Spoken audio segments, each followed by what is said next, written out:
104.9 XFM. You all right? This is Karl, producer of Ricky Gervais and Steve Merchant. They're not about today. Ricky's on holiday. Steve couldn't be bothered. So I'm left here with all the DATs. That's a digital audio tape of all the shows they've done since they've been here over the last, I don't know, year and a half or something. So we'll play you some of the best bits. All right, so here's the first bit. I said in the past to you, Rick, that my grandparents, so I love them dearly, but it's like for the last 30 years they've been waiting to die. I know. It's like they just sort of, it's like, you know, the novelty wore off of like life in the 50s. Yeah, they got kind of bored of it. Life, yeah, in the 40s it was brilliant. All sat around the old Joannas, the bombs fell, singing. They loved that. The 50s, you know, that was great as well because that was the post-war years. It was, you know, it was a bit tight in the pocket, but it was all right. Everyone pulled together. And then the 60s came along, all the crazy music, the funny hair. Let's stay in bed. Exactly. They basically stayed in bed. And it was one Christmas when my grandmother said to my dad, "What do you like for Christmas? What do you fancy for Christmas?" And this must have been, I don't know, 20 years ago. She said, what do you fancy for Christmas, Ron? And he went, well, you know, I could do with a nice big kind of warm winter overcoat. She said, don't worry about that. Don't worry about that because your father will be dead soon. It's right, you can have his. Meaning my granddad. Well, I'll be honest with you, my father's still waiting. Which is good news. Good news for my grandfather. Less good news for my dad. He's freezing. He's freezing. He finds out, how is he today? He's fine. Oh, okay. Oh, I'm freezing. It is such a weird mindset, that. I think it's that, to me, is what sums up people from that older generation, the 40s and 50s. And it seems to me that you've got that kind of mindset. It's like you were born in the 30s. And whenever you talk of your childhood, it's like you had like a baked potato to take to school. And a hoop and a stick is a Christmas gift. The other thing is, I think that that sort of generation, it seems that the man is dependent on the woman. There's a total dependence. Oh, absolutely, If she dies, he's done. Yes. He's done for. It just pine away. If he dies, she's got 30 years of pottering. Absolutely, yeah. Do you know what I mean? And going to, like, you know, the youth club and the church. I know what you mean, yeah. It's sort of like that. It's sad. Of course, it's sad for them, but it's not the end of their life. No, sure. And it sort of is the other way around. I don't know why that is. Yeah. It's terrible. That's a little melancholy thought for I know, Christmas I've really brought it. You brought it down. You've brought it down. I've brought it. This isn't a nice show at all. This is terrible. Well, we're going to have people just killing themselves. What? Right, you ready then? So, just in case you haven't heard it before, I'll give you some initials of a band or an artist. We're not doing Rockbusters now, are we? Yeah, I thought, well, we've just... we keep that going. Then we got... I love educating Ricky. That's my favourite thing now.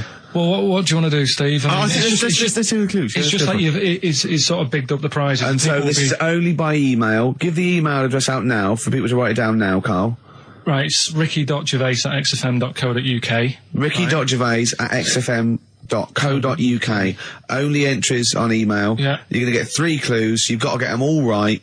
And you win all the stuff. You win all those prizes you said. Okay, Karl, go on then. Right, and just a quick example, one of the first ones we did, it was like AK, and the clue was exploding pet, and it was atomic kitten, right? Yeah. So you understand how it works now. These are your clues. The first one, that army has got some well-nice trenches. That army has got some well-nice trenches, excellent. Yeah. And the initials there are DW. Do you write some of the questions for 15 to 1?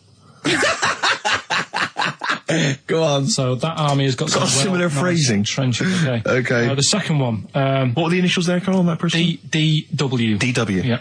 Right. The second one. The top of them curtains are all wrecked. All the materials all worn. He acts it out though. We've got to get him on telly. We have got to get him on telly because his little face and his gestures. That's the second one. The initials being HV. Okay. The top of those curtains are wrecked. All the materials all worn out. Right, HV. And the final one, here's the final clue. I was in Texas the other week, right? I tripped and landed on my knees in a puddle.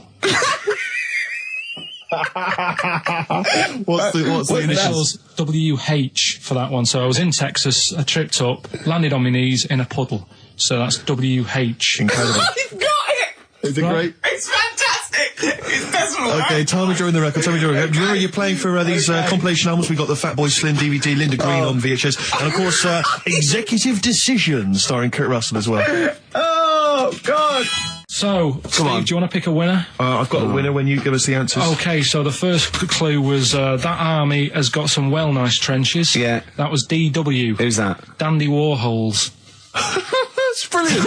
That's brilliant. All right. That's good, yeah. The second one, the top of them curtains are wrecked, all the material is worn. Yeah. HV, that's Holly Valance. Oh, he got a phone call for a woman saying I haven't heard it, and he was talking to her off air, and she went, what is it? So-and-so said them curtains. She went, right. He said, you know the thing around the top of the curtain is a palmet, not a valance, and he went, cut her off. Yeah, but my auntie's always making balances on everything. I'll tell you about that next week, right? I'm looking forward to that. Right. Is this the one that farted for 5 minutes? Yeah, the very same. Yeah. Right? So we'll talk about that. I was in Texas, I tripped up, I landed on my knees in a puddle, WH, wet knee Houston, right? Wet knee Houston. Yeah. So, You're a maniac. So, who's a winner? We've got Pete, Catherine and Laura in Newcastle upon Tyne. They're listening online, I assume. And they're on going Sky to Digital. those great places. And remember, they got loads of stuff. They got the DVD here, they got Linda Green, they got Stone Roses, they got another compilation, and Executive Decision. Can't concentrate now. Oh, well, he's all stressed because the lady from MTV's here. She's going to film his little face. So the things he said in the week, he was so worried. He's got worried about the spot on his head. That won't come out. Just that, so you got your best side. It's on that side. That's all right. Oh, yeah. The camera's out. Look, he's getting nervous now. Okay, Carl. Ignore the camera. Okay, just ignore the camera. Okay. Now, me and Steve have done our research for you, and we've got 2 amazing things to tell you. What should I tell him first? About the baby or the... Well, they're both equally fascinating, so you choose. I'll tell you the crab thing first, right? Steve actually saw this thing in The Guardian in the week about our research thing, and then we looked it up, we looked into it on Friday, and it is incredible. Right, listen to this. There's a thing in a bay in New England, right, where it's like the biggest, they make silicon chips and stuff for computers, right? And because of the data protection thing, after they've done them, because they have to destroy the plates, right, where the information's sort of put onto them, but there's still flakes of silicon. They sort of grind it down straight away, and some of the flakes got into the bay, okay, but some of the information is still on even the slight granules of silicon. Anyway, gets in the water, and silicon is rather like a carbon derivative. They reckon if there'd been life on another planet and it wasn't carbon-based, it'd be silicon-based. Because like simple sugars and proteins, it's just COH and that, and it can work with silicon, right? Anyway, the crabs have been taken up, they're still in the water, and they looked out on the beach, and over years the crabs have started sort of putting themselves in formations, like geometric format, and they couldn't work out why they were doing this. And when they put them in the experiment, they sort of like chopped them up, and they found they'd taken on silicon, and it had sort of got into their brain, and they were downloading information. They picked up little things, because it's just chemical, like electrical impulses that got information off the silicon chip, and they were interfacing it. But this is the amazing thing. One bloke sort of thought of this, and he thought, well, if it's a simple computer, the brain, if it's just a simple sort of electrical thing, then maybe there's sort of, we could get it down. So what they did is they made a thing called a biointerface, and they put it into the crab's brain, just a really simple brain, so it's measured avant-garde, right? And it got impulses from it, and they were getting like computer readers, just flashes of like symbols and geometric things right on this screen to read the crab's brain, and it was stuff like fragments of a. What made them do this in the first place? Because they saw the crabs behaving differently. They were behaving differently to each other. They were just like intelligent, and they were sort of solving problems and all this sort of stuff. Anyway, when they downloaded the thing, it was like they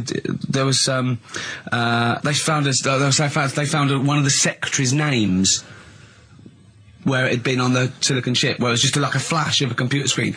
But the most amazing thing is, they downloaded a memory, right? It was like a snapshot where it had been burnt onto the retina of the crab, just a snapshot of something, and it was like a picture of the beach, like a couple of years ago, right? And they also did, incredible, it was like just a digital black and white sort of thing, so they could see what the crab had seen. Amazing. Jeez. Amazing. So intelligent crabs. What are they doing with them now? Super brain. Well, they think this is the upshot. They think they could use it as spy crabs, because they could get these crabs. Also, the other thing is, as generations went on, right? So they put a crab in to sea or something, right? Lots of crabs in. And then as generations went on, a newborn crab, they downloaded the memory, and it had the memories of its great all together. It had every memory that any crab had been related to it beforehand. Because it passed it on, it just passed it on. So not even ones that had been eating the silicon stuff. Yeah. No, these are just like ones that have had kids. Yeah. And they've got like... And they know so you'd know everything your everything right the way back. So would that work if we ate silicon? Well, I suppose so. So what are they going to... Well, they can use them for all sorts of things, though. I mean, that's what's incredible. I mean, I don't know how you train it particularly. I don't know, it'd be quite tricky to train, but I'm assuming if they can do it that way, then presumably they can give it like certain silicon information, which they can then plant in it, if you like, within its sort of food. Also, if you could get them onto enemy beaches, you'd have like 1,000 digital cameras just taking around. You could get like Osama bin Laden or someone. They don't understand the information they've got. No, they don't know they're doing it. They just download them. So it's not like you could torture them and they won't be able to sort of give you the information because they wouldn't know what information they had because they're just. But the first crab they downloaded, they just kept seeing the same picture of a big crab feeding it, which they really, yeah, wow, that's what like its mother crab or something. Yeah, just memories of it as a child. But they're not in colour, presumably. Because no, it's all in black and white. It's just a digital camera because it's just they don't see in black and white, so it's just like a I don't know. I think it's burnt onto the retina or something. And the only one that they kept were the ones they saw a lot of the time. Well, I mean, in a way, some of the educating Ricky I've got for you today is on the similar lines. Right. Oh, you've got to be impressed by that. You've got to be impressed by that. That's pretty good. I mean, I'm interested to see, what they do. What they do with what the crab developments are. But yeah, no, that's pretty good. Yeah. But I mean, amazing. Yeah. Amazing. Well, just digest that information because that's not even the most impressive one we found. I think it is. I suppose it's pretty impressive, but the next one's maybe more shocking. Okay, right. But let's play a tune, and Ricky's got another extraordinary. Okay. 4.9. I'm Ricky Gervais. With me, Stephen Merchant. It's the best of. You've been voting in all week, sending your emails. So here's the clips that you wanted. Wu-Tang Clan and Gravel Pit. We love that, don't we? I love it, yeah. Yeah, brilliant. Classic track. We're talking about embarrassing stories and stuff, and I don't know if I've told this on the radio before. Have I told you, Carl? I'm not sure. But this was when I was working at the BBC. This is not even long ago, and I'd moved to London, and I was fairly new in London. And I was working at the BBC, and I had this BBC hire car, and I've never told it. If there's anyone listening who works for the BBC, I don't know if I can still get in trouble for it. But this BBC hire car, and it was like I'd been ferrying kind of actors and people and production people around all day in this car. And I was driving back, it was quite late, it was about sort of 7 or 8, and I was driving back, and I pulled in to get some petrol to fill up the car every day. And I went into this garage to fill up some petrol, and I was there, and two blokes came in a white van, right? They pulled into the forecourt, and I was filling up the car, and they went, "Hey, do you want to buy a couple of speakers?" And I said, "Yes, I do." Yeah. Because I'll tell you the reason. It was like I was so flattered that they thought I'd be the kind of bloke who would A, need some kind of classy speakers, and B, would like to buy them on the sly. Do you know what I mean? Yeah. I thought, they like the They've seen me. They've seen I look a bit of a hustler. Exactly. Yeah. I'm a street sort of guy. You can see by the way I use my walk. Exactly. Yeah. So I couldn't believe my luck. So they drove behind the garage, the little sort of garage bit at the back, and I went round there, sort of casually went round there, sort of locked the car, went round there. They went, open the back. You had 2 speakers in there. I said, "Are you sure these aren't knocked off, mate?" He went, No. We work for Dixon's. This is the story he spun me. We work for Dixon's, right? And we're delivery men. And if we make a delivery and the person's not there to sign for the goods, then we have to bring them back to the warehouse. But if we can sell them on the way back, then that's really good for Dixon's. Dixon's must love that. And instead of thinking, are you sure some kind of troubleshooter did someone go into Dixon's and go, you're not getting in the garage forecourt market? Jones. Exactly. Get a couple of lads in a white van. Exactly. Yeah. So anyway, I sort of bought this story, and I was a little bit dubious, and I went, right, let me hear them then. And he wired them up to the car stereo, and boom, boom, boom, they're playing. So it was some groovy hip-hop. I was thinking, great, these guys know what I'm into. Yeah. And he's giving me the talk and stuff. And I said, I'm a bit worried these are knocked off. He went, no, listen, we got a bloke at Dixon's who can confirm this is fine, right? Phone him up, use my mobile, right? And quote this reference number, right? So I phone out, and I goes, I go, hi, some guys here in the garage forecourt trying to sell me some speakers. Just wanted to check. He went, it's fine. I went, should I just read the reference number or whatever? He went, if you want. And X14, and I went, yes, fine. Yeah. Okay. You know what that was, don't you? That was actually Mr. Dixon himself. Exactly. Yeah. Exactly. So I'm thinking, well, they sound great. They're giving me for a knockdown price. I'd say they were like 400 quid. They were like 200 quid or something. It was a good bargain. I was in the market for some speakers as well. Yeah. So while they were loading it's them all kosher. I phoned Dixon. Exactly. I phoned Dixon. That's fine. Yeah. So while they're loading them in the back of the BBC hire car, right? I'm in there paying for the petrol, right? And the guy who's serving goes, oh, all right. He goes, what were you doing around the back with those blokes? Right? Because obviously there's security cameras filming this whole transaction, right? And he goes, what are you doing around the back? And I went, brilliantly, there's some old mates. Some of my mates were just having a chat and that. He went, oh, right, okay, like giving me obviously the evil eye. So I went back to the van. So I'm in the car now and I'm driving with one of the blokes who's in the van with me because I didn't have the money on me. So I had to go to the cash point to get the cash, right?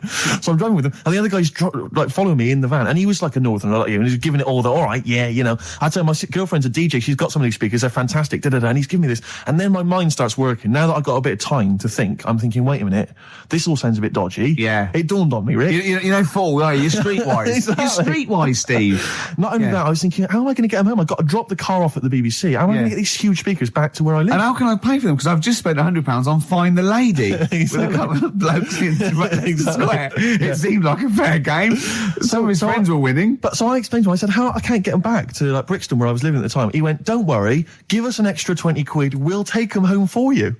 Oh, that's good. Deliberate. They do a whole service, you see. And there's also a backup guarantee. Did they have the guarantee, the 3-month guarantee? They didn't. No. But so I said, I'm not sure about that. He went, well, why don't you put them in a cab, send them back, and your housemates can collect it? I was like, oh, no, there'd be no one in. And I was beginning to sort of get a bit conscious of like, maybe this was a bit of a scam after all. So I pulled into like a little side road. And I said, I'm not sure I'm into this now, actually. He went, what are you talking about? It's 200 quid for a pair of speakers. It's a bargain. You never get a bargain like this, mate. I'm going, not too sure, actually. I don't think I want them. He went, 150 quid, mate. 150 quid. I went, no, he's 100 quid now to you. And I'm thinking, wait a minute, this doesn't sound like the kind of work that Dixons would be doing. Dixons don't do that when I go in. This is it. Dixons never negotiate in that way. When I go there, look around and I leave, they go, where are you going? I go, we'll have anything then. Have anything for a So quid. I stopped the car and the white van pulled up behind me with his mates in. Sure. And I said, can you get them out? I'm not interested. And he went, 100 quid, mate. Oh, you, and he was just going, you tosser. You obviously want some speakers. And he was having a go at me. So I was carrying the speakers out and putting them back in the white van. And he was just shouting at me. He was going, 70 quid, mate. I was like, 70 quid from 200. This is ludicrous. You realise that wasn't Dixon's policy then. Exactly. They don't usually shout you tosser as you leave the shop and walk down Camden High Street. They're not usually shouting you tosser. You should have took the offer of like the monthly payments they've got on at the moment. So eventually I put them in there and I sort of knocked the deal on the head and I got back in my car and they were in theirs and I just looked in the rearview mirror and they were punching the dashboard like with aggression and venom like we let that deal slip through our fingers. And I've never been so terrified in my life. I just sat there and I was just thinking, oh my God, all I was thinking now is what if I go back to the BBC and they go, we've had a call from the police, the man at the garage, he saw you doing a dodgy deal. I love it. Yeah. Well, what you do is you put the hire car in a drain in your front garden and then go in and out of the toilet just pouring bleach down or Ajax and they never know. Right then, which leads us nicely into Knob News. Oh, it's the welcome return of Knob News. Right, okay, it's very much like the news at 10, this, isn't it? I do a bong, or in this case a schlong, and he gives me the headlines, the knob news of the day. Where have you collected all this knob news? Was there a lot of knob news this week? It was mental this week. The amount of stuff. The way it works, you give us the bong, I'll give you the headline. Okay. Steve decides which stories we're going to talk about. And now on XFM, Knob News. Schlong. Man grows knob on his arm. Schlong. Man gets doctors to make him a second knob. Schlong. Turkish prisoners made hole in cell wall to produce third inmate. Schlong. Doctors accidentally remove man's testicles. So, well, can I straight away go for the accidental removal of the testicles? Well, it's happened before, hasn't it? We've talked about that before. What did he go in for a tonsillitis? What are they called? Tonsillectomy. And he went in the wrong way. What are you talking about? How can they accidentally remove his testicles? It says he didn't look at his folder, and the doctor said to the fella, "Oh, we've removed your testicles and we wanted to take out your prostate gland." So that's what happened. There's the story. This is what I mean. That's why I don't like going to the doctors. Yes. It happens, doesn't it? Because all these sort of it's when they say things like, "Oh, it's just we do loads of these operations." That's when they're not concentrating. Brilliant. Do you know what I mean? When they say it's procedure, that's like having a boring job that you do every day when you're not going to be concentrating. I prefer them to go, "This is a tricky one, this." I know what you mean. I do know what you mean. People, you watch TV programmes about, like, you know, removing someone's second head or whatever, and he's like the best surgeons from all over the world. It's televised. They can't make a mistake. They can't go, we took his legs off by mistake. Whereas the fella who's having a prostate's like, oh, do you want to do it? I'm sick of doing them. Yeah. And they're probably doing a crossword whilst they're at it. Of course they are. I've seen that actually in operating theatres. They're doing a crossword. That's what I mean. Yeah. I was just examining some of the other knob news, Rick, a little bit more closely. Man gets doctors to make him a second penis. I'm sure we're all interested to know what happened there. Yeah. A German who persuaded doctors to give him a second penis has lost his wife after he showed her the result. Biker Michael Gruber lost his original penis in a motorbike accident, and doctors built him a second one using a mixture of skin, bone and other tissues. Bone? Apparently, the penis worked so well that he was even able to father a child with his wife Bianca. But Gruber was still not happy and asked doctors to repeat the operation and build him a better organ, to which they agreed. From his hospital bed, he said, "I've got 2 penises, but no wife. I'm hoping when I get rid of one of the penises, I'll get her back." What do you mean? Sorry, he had 2 put on. What side does he wear? So he's had both. So he's had 3 then. Yeah. Yeah. This is probably the thing that happened with Hitler, when he had 1 ball, but he had 3 at one point, didn't he? So he just got one in the Albert Hall, gave his mum one, and got the other one. Oh, chimpanzee that monkey news. Right, there's this monkey, right? Oh, yeah. I think his name was number 6 or number 7 or something, right? In this lab, right? Yeah. And anyway, it's in there with like the rabbits and little mice and stuff like that. And The rabbit smoking. the nurse, right? The nurse, not the nurse, the woman who works in the lab. What would you call her? Is that a nurse? Depends. What depends what her job was. If she was a lab assistant, you call her a lab assistant. All right. I mean, they probably call her by a name. All right, lab assistant, right? Kirsty. So she's. I think it's probably Kirsty. Right, Kirsty Morris. Well, she's in there, right? Yeah. And she don't work with many people and that. She's mainly on her own with, just putting lipstick on rabbits and stuff like that, right? Chimp fancies her.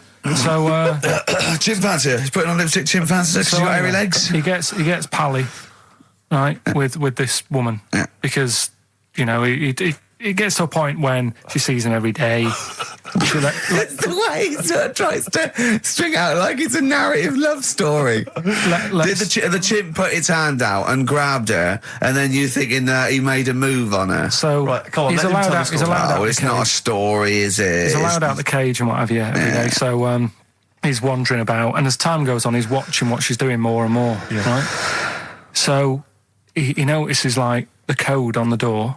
Right. Right.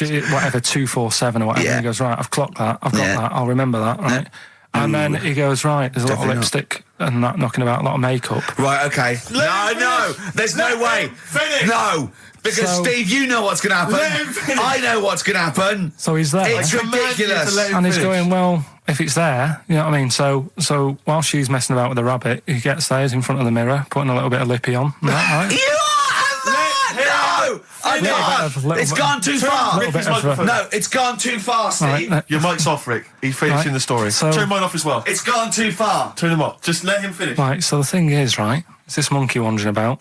It's got lipstick, it's got mascara on, it's looking pretty I good. didn't mention the mascara. It's looking all right, right? So it knows the code on the door, 247, right? So when she's sort of messing about with the rabbit, right, he goes, right, here's my chance. He's looking good, 247, out the door, through the reception man's there. He's like, all right, Kirsty, right? Don't talk shit. I Feel Free from Cream. That's pretty much the last track, isn't it, guys? I imagine on XFM 104.9. Well, I mean, yeah, I've got nothing to say after that ridiculous story. I mean, that's worse than the bank robbery to me. Yeah. That he clocks that, and the bloke on the desk. All right, Kirsty. Oh, you're 2 foot shorter and hairy. She wasn't a looker anyway. So. She wasn't a looker anyway. Brilliant. That was Radiohead and They're There. We're Not Here, all right? Pre-recorded. Coming up is one of Carl's little things. Enjoy it. All right, that's Aqualung. Good time's gonna come, innit? Right, Carl, come on in, educating Ricky. So, don't let the cat out of the bag, that's where that comes from. Comes from a crafty butcher. Right, go on then. So the next little headline is Wash Up With You. What's up with you? Go on. You want to know about that? Yes. It's a survey that they did this week. They? Yeah, some university did some survey. Brilliant. Did a world test on Yeah. washing up. Yeah. and each country were given 140 pots to clean. Brits were the quickest. Yeah. Turkey were the slowest at washing up. The Turks. It's not because the little fellas that work in the kitchens with no...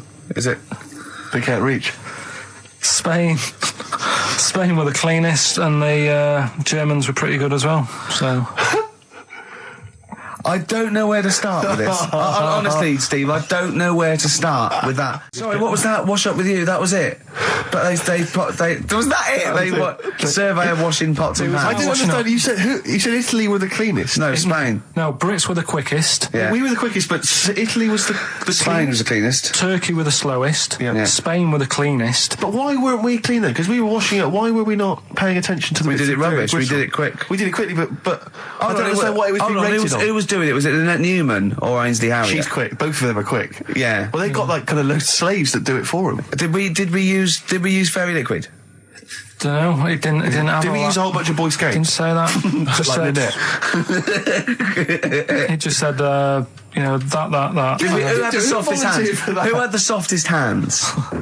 So it didn't say. I didn't. Why is it we don't get notified that this is taking place? I don't know. When I was a kid, no one ever said, we need recruits because we're doing a survey on who can wash up the quickest. Are you disappointed in yourself with that one, Carl? It is pretty dull, to be fair, and that is why we've got to bring in either con merchant or a wine merchant. Or shut up at your face. Yeah. Would you be able to, if I put you on the spot in the next, after the next record, would you be able to give an example of how con merchant would work? I mean, is there something you could do just to sort of experiment? Should we play a record? What do you reckon, I can do better than that. What?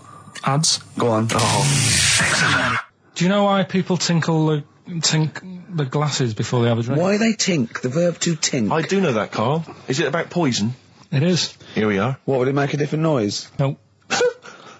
Brilliant. Go on, explain Why? it. You explain it, Steve. No, don't, Steve. You explain it, Carl. Go on. Oh, I've started, so I'll finish. Come on, Carl. Explain why they tink the glasses. Ages ago, Yeah. only people with money had drinking or something. That's like one of my film reviews. Years ago. Welcome to History Now. Now, ages ago, only people with money had drinking or something. Keep going, Carl. Keep going. Like spirit and stuff. So they'd it's like businessmen with money. It's easy for you to say. This is getting to be cruel, isn't it? This is amazing. Yeah, go on. Why did you open your mouth, Carl? What were you hoping was the best that could happen? Because you were trying to make me look stupid before with the planet, so Whereas you know. Yeah, go on, no, come on. Businessmen with money have got to drink and ching. Okay, so then with all the drink. So they'd nip round to have a chat about whatever they're earning money with, and they'd say, right, do you want a drink then? And they'd go, oh yeah, that'd be all right. Yeah. So rather than just pouring it out of a bottle into a glass and saying, there you go, it could be going, hang on a minute, it could be poisoning me here and trying to nip my business idea. Yeah. So what they'd do, it sort of pour a bit of his drink into the other person's glass and you get that tink noise, and that's like cheers, No, Carl, I just have a slight amendment there. I think what it was you're absolutely right that they would then test each other's drinks to show that it wasn't poison. But over the years, that was reduced to just chinking the glasses by way of saying, let's not actually bother going through the whole rigmarole. They just did the chinking of the glasses. Yeah, that's good. It was exhausting though, wasn't it? I know. Was it worth it, do you think? Well, I like that, because people carry that with them now. When they do that, they'll think, oh, that bloke's definitely not trying to poison me. Yeah. So the horrible thing is that now, when I do the glasses, I can laugh and go, they don't know I've poisoned them. Exactly. You should always do the pouring back and forth. It's a shortcut, it's a slippery slope. Just be careful. His homework was to come up with those stupid lateral thinking problems. We maybe should give an example of the. Romeo and Juliet. Right, Romeo's asleep on the bed, Juliet's on the floor, covered in water and broken glass. What happened? And you ask all these stupid questions, and it's Romeo's a cat and Juliet's a goldfish. Again, awful. What am I thinking? Yeah. Yeah, come on then, Carl. Right, Yeah. there's a bloke lying on the floor, right? He's cut his head, blood's coming out of his head, and all his mates come running up, and they're all stood round him. Yeah. And they don't take their hats off as a mark of respect. That is outrageous. Why didn't they take their hats off? I'm laughing, but it's probably as good as the real absolutely. ones. A bloke's fallen with his... Yeah. He's lying on the floor. Yeah. he's dead. Yeah. His mates come running up. Like, Was it important that his head was cut? I don't know. I mean, Would it have been okay if he'd have been wearing a hat? He wouldn't have been dead if he was wearing a hat. What's your answer? No, you're meant to answer questions. You don't just go, what's your answer? You say, where's the turn? So you go, no, and I have to guess. It's obviously like sort of motorcycle stunt team or a parachute. Why didn't they take their hats off? Because they're probably still on the motorbikes or something, or... Well, yeah, but if you mark a respect to someone, you could take your helmet off. I'm getting angry. What? They're parachutists. Why can't they take their helmets off? Because they're coming down from the sky. But he's on the floor dead. Well, yeah, but they can look down and see him on the floor. Are they on the floor, Carl? They're on the floor as well. They're walking, are they? Yeah, well, they sort of stood there looking at him. They're stood there. Yeah. They're stood on the floor looking at him. They're soldiers.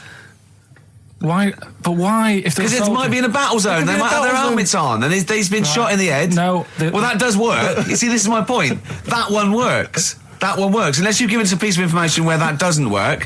What's the difference? Why is yours different to he's been shot in the head in the trenches and they're looking at him and they keep their helmets on? I just don't think it matters as much. If they're in the trench, they're already guarded a little bit. So they could take their hats off. It's the best mate, for God's sake. Okay, he's dwelling on this. Are they normal hats? What kind of hats are they? The answer. No! Don't get ratty! What kind of hats are they? Baseball hats? If I told you what sort of hats they are, you'd have the answer. Wow! Okay, I've got to guess what sort of a hat it is then, have I? Right. Is it a trilby? No. Is it a bowler? I know what it is. What? They're spacemen. No. Oh, that's a good that one. That works as well. This is my point. I like that one a lot. It works. He's fallen on the moon, and not that the moon happened, it was set up, wasn't it, in the studio? We know that, yeah. Okay, Carl, what's your answer? Builders on a building site. Why is that different to soldiers? Because bricks don't fall in wars. But bullets fly! Right. Let's play a record and we'll come back to it, Carl, while you think about what you've done. Oh, yeah. You've embarrassed Let's yourself. play some classic Suede. Yeah, and this is for David and Kieran, I think, who wanted a bit of Butler. That was Jane's Addiction. This is the Best Of Show on XFM 104.9. I'm Ricky Gervais, with me, Stephen Merchant. Yes. This was a clip show. We recorded this a couple of weeks ago. I hope you had a Merry Christmas. It's not over yet, because tonight at 9:50 is the second part of The Office Christmas specials. It's brilliant. Watch it, and we'll be back next week live. I'm Ricky Gervais, with me, Stephen Merchant. Bye. Have a great new year. But if you want, I'll pay for you to take history again. Carl, we'd love to see you get a C or above. And Well, we're I'll willing pay to... for you, and I'll get you some books. Right, now listen. We can, let's get, I reckon, when are the exams? June? Something like that, yeah. We'll try and register next week, and I reckon you can get an A or B. I'm history. Busy, I'm In busy. history. No, don't worry about it, it's just easy. I get you Brody's notes. If Heat magazine, they love you, Carl. They could probably sort something out. They could probably pay for a tutor. They got a lot of money, they sell a lot of magazines. I mean, it is almost always, and you found that out, I discovered this, it's always the Tudors and Stuarts. There's no fear for them not coming up. Now, what do you already know about them? You must already know stuff about Henry VIII and Elizabeth. No, because it's too long ago to even get interested in. Do you know what I mean? You can't. Is that why you relate didn't? to it. Okay. The Anderson thing, it was like, God, I bet my mum and dad were in an Anderson shelter. This is interesting. What, when they... Oh, my granddad would have, had something to do with this. But the Tudors, it's like, I don't know even if I had a family back then.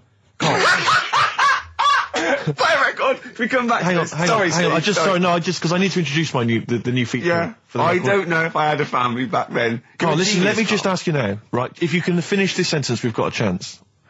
Divorced, beheaded, died. Divorced, beheaded. Died. What is it? We just need to do a little bit of work, but otherwise I think you're going to be fine. It's how you remember what happened to Henry VIII's wives. They're little... Divorced, beheaded, died. Divorced, beheaded... It's like spam. Support... What's it? Support, protection, anchorage, movement. That's how You're going to... That's nothing to do with the Tudors No, and nothing to Stuarts. do with the skeleton. Yeah, see, no, we're not doing biology. Mnemonics and acronyms. What happened to Henry VIII's last wife? Did she die, or did she not die? Divorced, beheaded, died. Divorced, beheaded... Do you know that the only king that has got a moustache is... No. The only king that hasn't got a moustache is the King of Hearts. on the playing cards. Karl is genuinely, I don't know if he's actually upset or embarrassed, but it doesn't matter. Why does it matter? You were 15 and didn't go to school. If you were my friends, I think you would have just said, "Oh, we can't find them." Why? But you doesn't matter though. What's to do with that? Well, what do you mean? What do you mean? It's ridiculous. Do it again because you want to learn, because there's great things in the world to learn about. Don't worry. Look, GCSE is vocational. Is vocationally for a 15, 16-year-old to go on to do A-levels or whatever, or to get results. But you don't need that because you've done very well. You don't care about the Tudors and the Stuarts. I mean, you know. I mean, I've had a couple of jobs, not this one, because you don't need qualifications to get a job. Obviously. In the radio. Yeah, obviously. You're absolutely right. But the ones that I have got in the past, I did, because I didn't collect them, I had to lie. And I didn't like go mad. I didn't say I had A's and stuff. But I didn't put history down because I didn't even know I did it. So it's a bonus. I kind of treated myself to like a D and a couple of C's and that, so it's like, well, he's not. I love the fact that Karl even then was honourable. It's like, I'll at least put down the ones I think I took and lie, but the ones I didn't take, I won't lie about. Yeah, and don't give yourself a B. Exactly. If they're going to find out you lied, give yourself a B next time, It could Karl. backfire, couldn't it? I mean, my brother's a bit mental, and he used to do things like go for jobs and say, "Oh yeah, I've done this before," like being a mechanic, and he's never even picked up a spanner, and yet he'd have the confidence to go and try and fix cars. Well, I'm not that daft, but God, and he. Who do you blame for this? That's just an easy way out. I have to blame myself. No? Yeah. What was the teacher like? Well, there's loads of different ones. I didn't like. I mean, the history teacher, it is my own fault because with her, she's a bit mental, and I used to kind of stop the lesson by saying, "Oh, miss, tell us about your fireplace you've got that is made from a gravestone." Because that's what that she would had. Stop any English teacher in their tracks. And she loved telling you about it. Yeah. So it was like, oh, I learned brilliant. that from a teacher. So that's why I didn't know about divorce, head loss, and all that. Yeah. Dandruff legs. Horse, head loss, dandruff legs. But remember now, divorce beheaded died, divorce beheaded survived. That's all you got to remember. And what's that? That's what happened to Henry VIII's various wives. In order. What does it spell out? No, it doesn't spell out anything. You just got to remember the rhythm. In order in which he married. Yeah, but it helps. It's like when my mum taught me the alphabet. She taught me as like a song. A, B, C, D, E, F, G. Yeah, consonant. No, not like that. Huh. That's how everyone else could do it, and I couldn't do it that way. Right. What tune did she do it to? It was A, B, C, D, E, F, G, H, I, J, K, L, M, N, O, P, Q, R, S, T, U, V, W, X, Y, Z. I feel like, feels like Christmas Day. What, you didn't get the gift you wanted? Yeah, do you know that, like, anticlimax? Yeah. When, you've been looking forward to it for so long. Yeah, you know. Well, I mean, I knew you were looking forward to it. That's why it took you 14 years to get the result, and then it was 2 other people that got them for you. Do you wish that we hadn't done it? No. It's alright. It's alright, isn't it? What's your girlfriend going to say? I don't think I'll see her again. She likes a man who knows about the Tudors and Stuarts, does she? Yeah, first gladiator, then the... Yeah, you've been bluffing. Whenever she said, "Where did you go to Studios?" You go, "Good." Like, lots of things, but look, it's a bird. What happened to Henry VIII's last wife? Oh, I wouldn't... oh, yeah. Oh, look, Friends is on telly. Friends is on.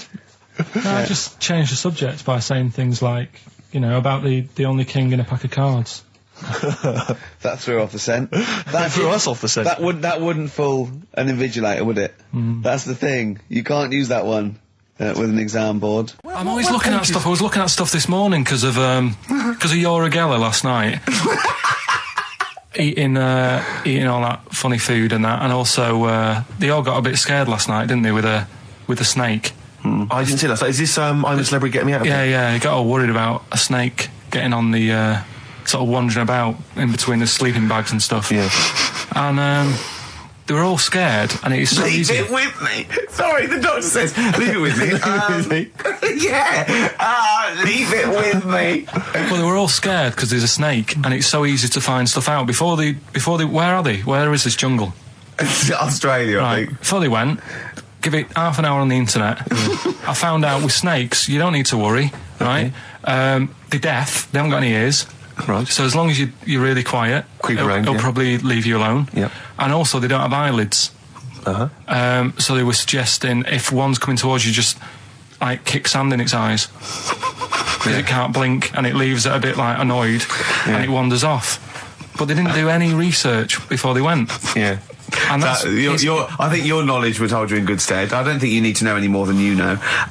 You've done maths, you think? Yeah. Did no revision for that? no. Okay.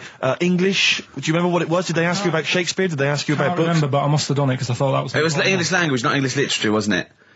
So it was Was it like spelling and all that So sort was it? No, was it like a comprehension? You read a passage and had to ask questions on it. Was it? Did you have I to might write a not have short done essay? I don't know. I can't remember any of that. Okay. I did a science, Okay, physics or chemistry? physics. All right, well done. And this is all you think? You actually took that. You actually took physics GCSE. You think? You're obliged to do a language, I think. Did you do French? I did French for a bit, I but don't think you are. I don't think you have to do a I language. think you have at GCSE, I think you've got to. Well, English quite good. I think that's his language he did. I So you don't know about I can't language. History? remember. Geography? Just what you will find out, won't we? Okay, but you just can't remember. I can't believe you can't remember turning up for these things, because it's quite a big moment in people's lives. It is the thing that you've been working to all of your educational life. On the day that the things came out, I was working at as a printer, Okay. and it was a really busy A lot of day. spelling mistakes. That It was day a in really that busy paper, day, wasn't so it? you're bound to forget. Yeah, your yeah. exams. No, but I had to use gold ink that day, Oh. and it's. Yeah, I mean, you're yeah, not a yeah, printer, yeah. so you don't know. No, that's the biggie, innit? But it's tough. You've got to really get your rollers clean. Carl, play a record, mate, and good luck with the exam results. Hopefully we'll have them for you by next week. It's time to give Carl... You're actually nervous, aren't you? I'm a little bit nervous. Just to recap, Carl is 30 this year. He never went to get his results of his GCSEs. So myself and Steve took it upon ourselves to phone his school, track them down, and we actually got your results. What did you think you took? Did English, Right? maths, Yeah.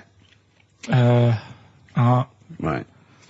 and I think I did physics. Okay. Well, you didn't do any of them. Eh? You didn't do any of them. You didn't register. You registered for one exam and took one exam and got results for one exam. So I don't know what you thought you were turning up to, or you weren't registered, or you didn't. You're familiar with the notion of registering for an exam. You have to kind of officially register in order to be eligible. What do you mean, register? I turned up for a couple. Yeah, you can't just show up. You have to register for them. You have to pay this because it costs the school money, so they have had to have paid for you if they thought you were going to pass. You can't just turn up on the day and ask some paper at the front. I never got a letter telling me that. Well, that's because you were never at school. But you did somehow register or registered for one exam. You registered for history. It's a topic that you've always been interested in. I was saying to Ricky before, World War II, I loved it. Not the actual event. No, the but study just of it. You all mean? the stuff like, about the Anderson shelters and stuff like that. Yep. And the bombs and that. And then when I took it, it had nothing to do with that. It was more about the Tudors. So it didn't. The Second World War didn't come up. You mean there were no questions about the Anderson shelters? Nothing. That's devastating. So So what are you expecting the result to be? is that seriously? Is that it? Yeah, it's the only one you took and registered. As far as the school is concerned, or yeah. certainly in Well, it's the terms only of one what that they told counts. us. It's the only result. It's the only one that counts. Yeah, you've got. I don't. Did you register for yours? Yeah. Yes. I've got certificates and everything. So what? Do you do that before the exam? Do you have to go somewhere and sign something, or? Yeah, you don't check your results and then decide if you want to register. It's not like Millionaire when you look at the question and go, I think I'll take the money. Yeah. You go. No. But anyway, you must have registered for one, or maybe your teacher put you in for I didn't do it. They must have been Someone else confident. registered They for must me. have been confident. They must have thought your best bet was history. Right. So, what did they get? You got an E, which I think, technically, is a pass. E. It's a bad pass, but there's F, How and there's much U. lower You're not can going to you be doing a PhD. You can get an F, right, which is fail, and then a U, which is ungraded. Now, I don't know why the U exists, because F means you failed. U is like them going, you not only failed, but you wasted my time. So, We're annoyed Yeah, that you took this exam. so who thought they'd register me to get an E? well, they didn't. Well, they think didn't. you'd I get think any. they were hoping. It was rather like you with the lottery. They were hoping see- for something better than You nothing. see, I assume that the man who registered for that thought he can scrape an E if Anderson shout come up. Yeah. Well, that's it. You've got. Now, what I'd like to do, Carl, is I've started your re-education. You've read a book on Rasputin. I'll be asking you a few questions about that later. I've got another book for you to read next week. Next week, I've got a I'm little... not in the mood. What? Not in the mood. Oh, come on. Look, what's that? What does that say? It's that fella. It's a picture of the bloke that he used to use for Citizen Smith. Yeah? Che Guevara. Yeah. Yeah. He was quite happy, I think, when he found out that Robert Lindsay was involved. He went, yeah, of course you can. No worries. No worries, yeah. What are your feelings, Carl? What do you think? Are you emotions depressed? I'm just a bit annoyed because I'm sure I turned up for more, so it just wasted me time. Listen, they don't matter. I'm sure you're doing very well. You know, you can educate yourself. GCSEs are merely a step on the ladder to help you, not just for education, but, you know, they're more vocational than anything else. You're doing very well, and you're reading books. Don't worry about it. Forever Lost, the magic numbers, and the magic number is 104.9. XFM. I'm Ricky Gervais, with me, Steve Merchant and Karl Pilkington. Right, 2 more shows.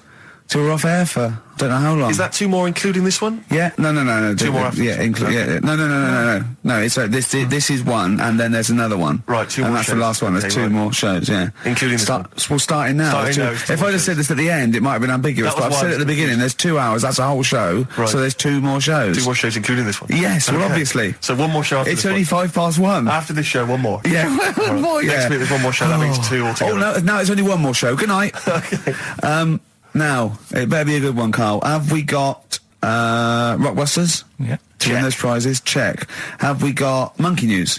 Check. Is it a real Monkey News, or is it something that's is. slightly made Always up that is. you... What? Always is. Check. Okay, Knob News? Yeah, we've got a bit of knob news, yeah. I'm worried that Knob News, because it's only about penises, is a little bit sexist. Have we got any fanny facts? Can we sort that out for next week? I don't want to alienate our female audience. Welcome to Minge London. Good, I'm glad that's that. Well, brilliant. We've got a song with a story. Yeah, doing that. What is it? I don't want to sort of tell you what it is yet, because Right. the song isn't that great. Do you know what I mean? It's good. not a song Good. that's like an XFM song, but every time I hear it on, say, like Magic or whatever, Yeah. I have an argument. 105.4. Yeah, I have an argument with Suzanne that, you know, what I think it's about, and she says, don't be stupid, it's not about that, and I'll say, no, it is. And so we're going to decide who's right. Yeah. Well, I don't know what song you're talking about, and I don't know what the argument is, but Suzanne's right. Definitely. No doubt about it. We'll have a listen, but I'm hoping that once people sort of listen to it again with my thoughts, every time Well, I this hear it, song sums up what people should think of you.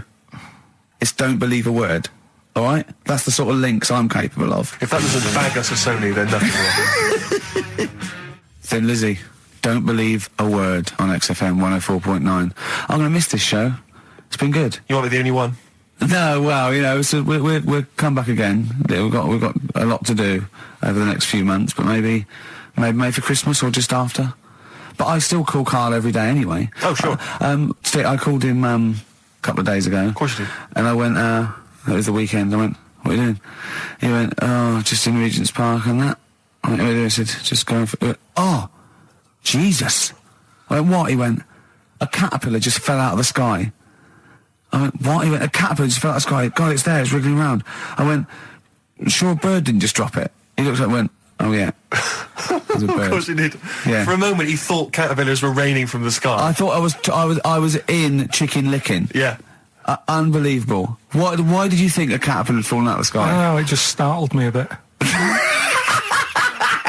I love Karl being I startled. like the idea of him straight on the phone to Trevor McDonald. Look, Trevor, there's caterpillars, insects falling out of the sky. They're falling out of the sky now. Put it on the news, quick. Are you sure there wasn't a bird? Oh, there was a bird. Yeah, sorry, Trev. Bye. But it was after, like, I hung up the phone and that from you, I sort of sat there for a bit watching it. I imagine him cross-legged, just in front of it. But do you know on the what? grass. Because of his shape, the shape of his head, and his sort of IQ, I bet the caterpillar was thinking, Mama. Yeah. Do you know what I mean? Yeah. It's unbelievable. Go on. And it was sort of running about all over the place, right, Steve? So the caterpillars have loads of feet and that, don't they? Wow! Well, they have 6 legs. They're actually a larva of an insect, so they have 6 legs. But they have little sucker things to hold on to the back of cabbages and that. No, they've got more than that. I'll tell you, they've got 6 true legs. Trust me. Trust me, I'm a scientist. And you were thinking what, Carl? Well, But they've got little pods. They've got little pseudo pod legs and little suckers. Yeah. But it was running about like everywhere, right, mental, but sort of running off to the left, and then it sort of went back to where it was, then back, went right and what have you. I'm just thinking, whoever gave them the legs, right, what's the point if they don't know where they're going and that? Do you know what I mean? If you can get Imagine that sentence. Did you hear that? Did you hear that sentence? Can we play that sentence back? No, I don't think we can. Imagine who gave him that legs. Whoever gave him them legs, what's the point if they don't know where they're going and that? And that. Always and that. And that, but maybe you just, to be fair to the caterpillar, with all its legs, okay, and you didn't know where it was going, it had just been plucked from its house by a bird, shot up into the sky, and then dropped from 80 feet, hitting the ground. Onto the head of a weird, bold-shaved monkey. It was probably concussed. Yeah, it's one of them things again, though. But it still knew more about the world than you. How does that make you feel? I just think it's a waste of time having all them feet. It's the same thing as the... Now it's got feet now! It has a nightmare buying shoes, doesn't it, Carl? all the...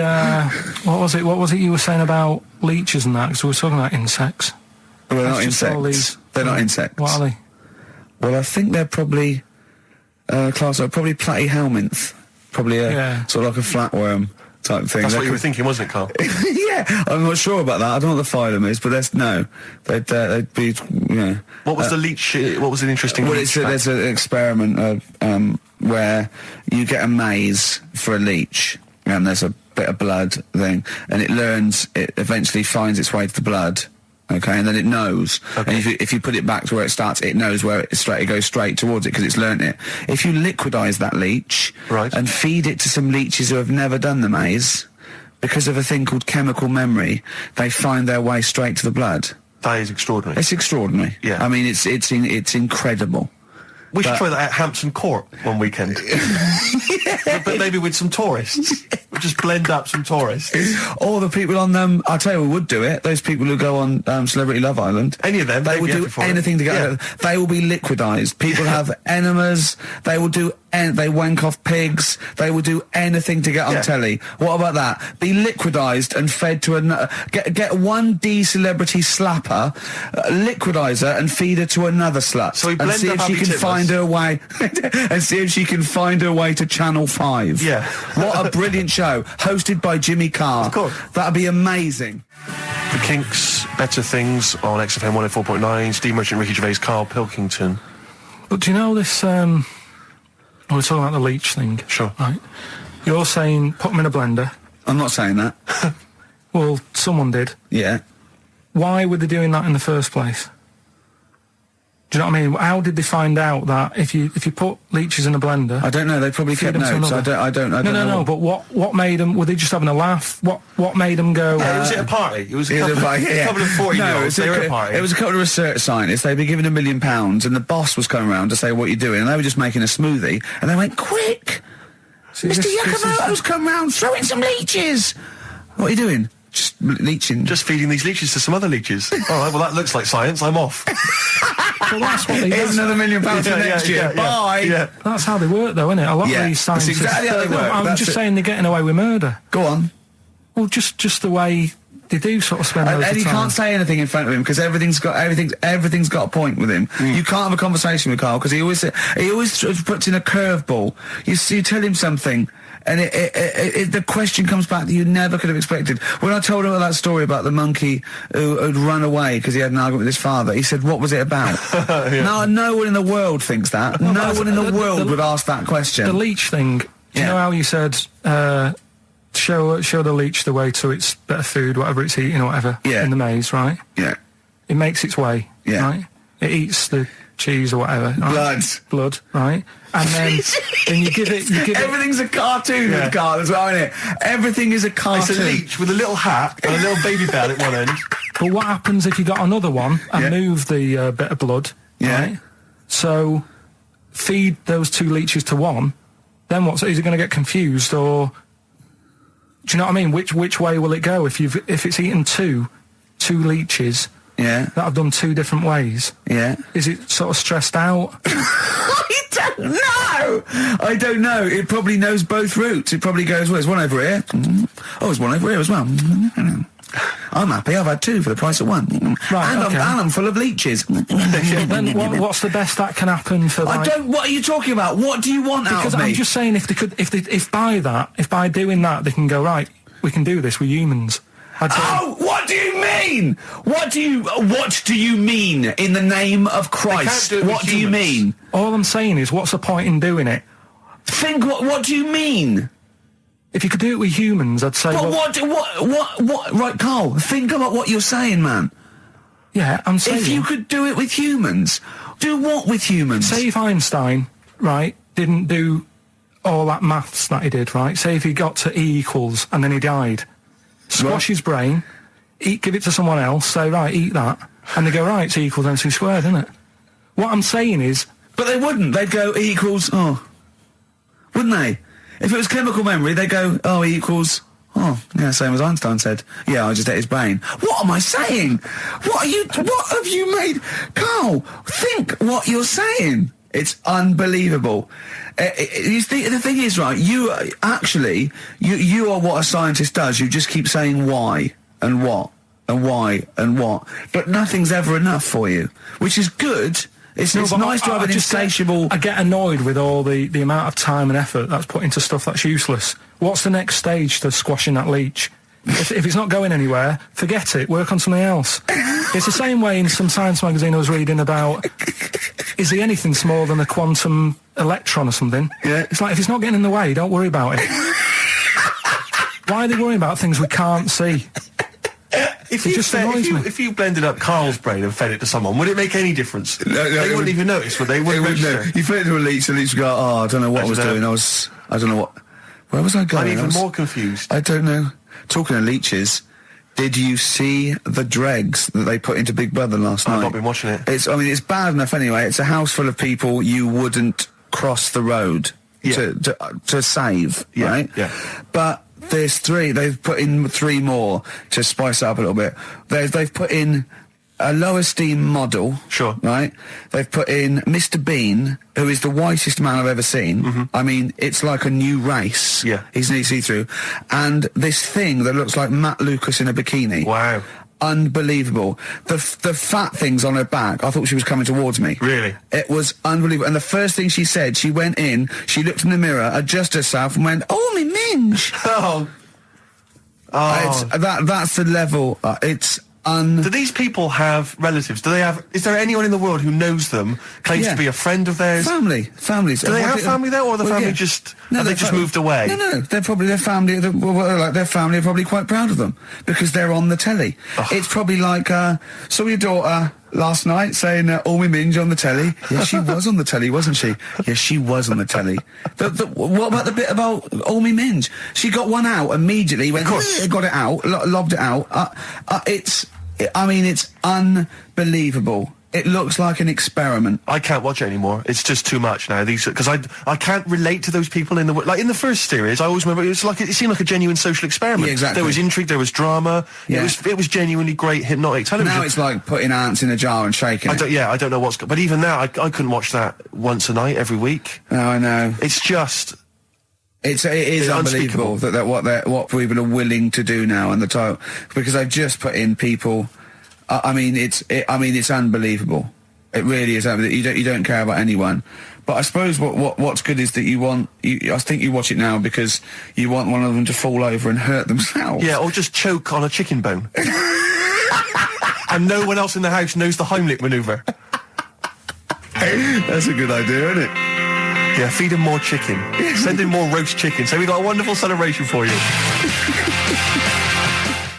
Pushing the Senses by Feeder on XFM. Ricky Gervais, Steve Merchant, Karl Pilkington. Right. All right. How you doing, Karl? Yeah, all right, yeah. Another holiday?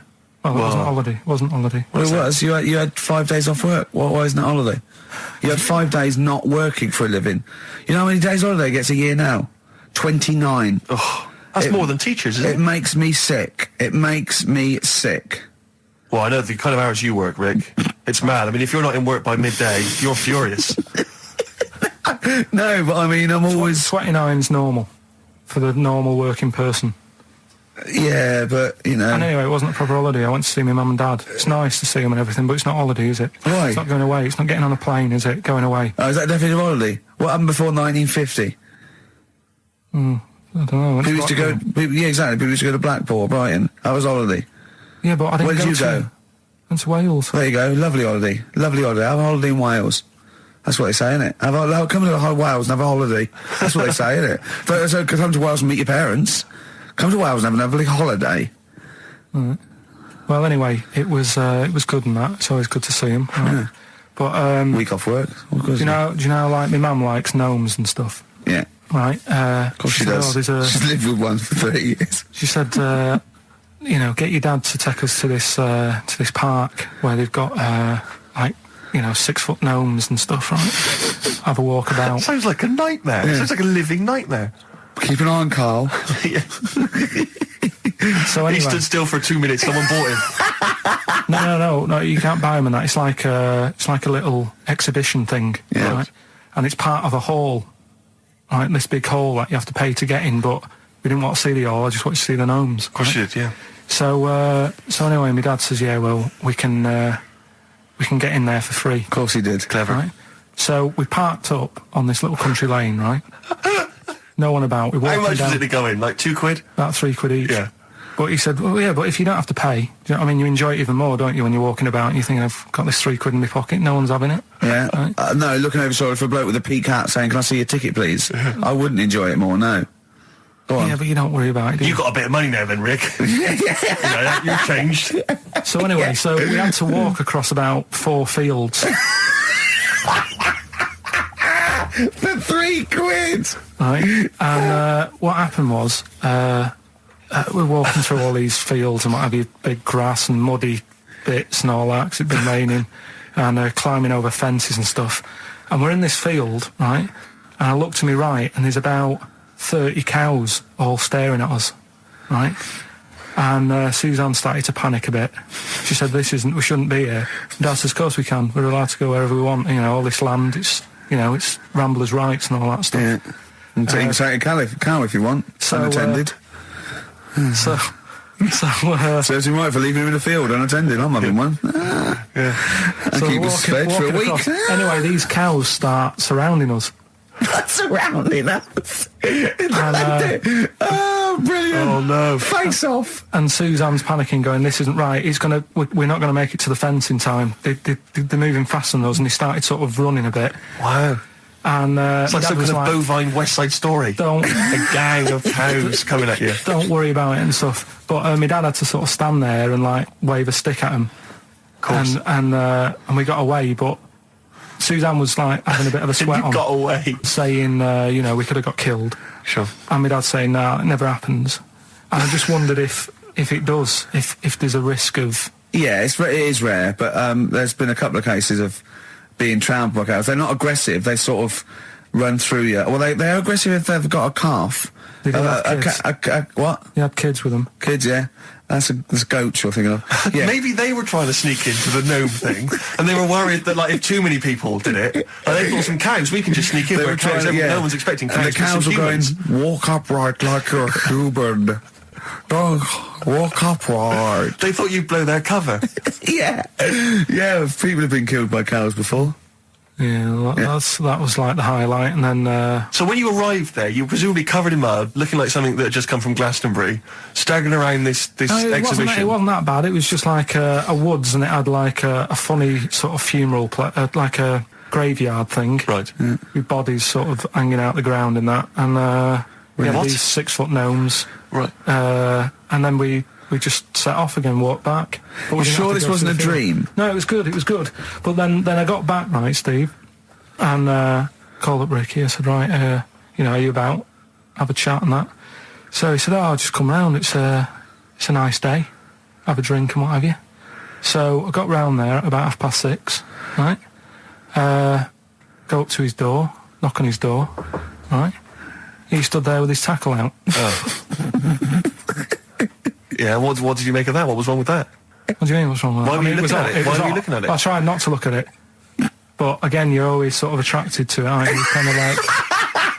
I've never been attracted to another man's tackle. I don't know what you mean. you can't help but have a little sly look. And especially when it's there. When you ring the bell, and I mean the one on the door, right? And that's hanging out. And does he dress to the left or the right? It was to the left, wasn't it? Yeah, it was left, yeah. Just popped it out of my shorts for him. Just popped him out of the shorts. Should have seen the state of him. Shorts on, no top, cigar. Looked like someone out of The Sopranos. It was a mess. Yeah. And then, we sat on the balcony drinking wine, didn't we? Did you pop it back in, or was it still Yeah, I out at that popped point? it straight back in. I'd got the laugh. Sure. I'd got the laugh I Yeah. wanted. Yeah. He walked in, he went, it's not that hot. Straight away. It's not that hot. Oh, brilliant. And then, was that knob news, or is there more? no, it's got more knob news. That's just a on there. taster. Just a taster. Listen, let's play some adverts, let's play some great music, and maybe we should have some early knob news. Early knob news coming up. XFM.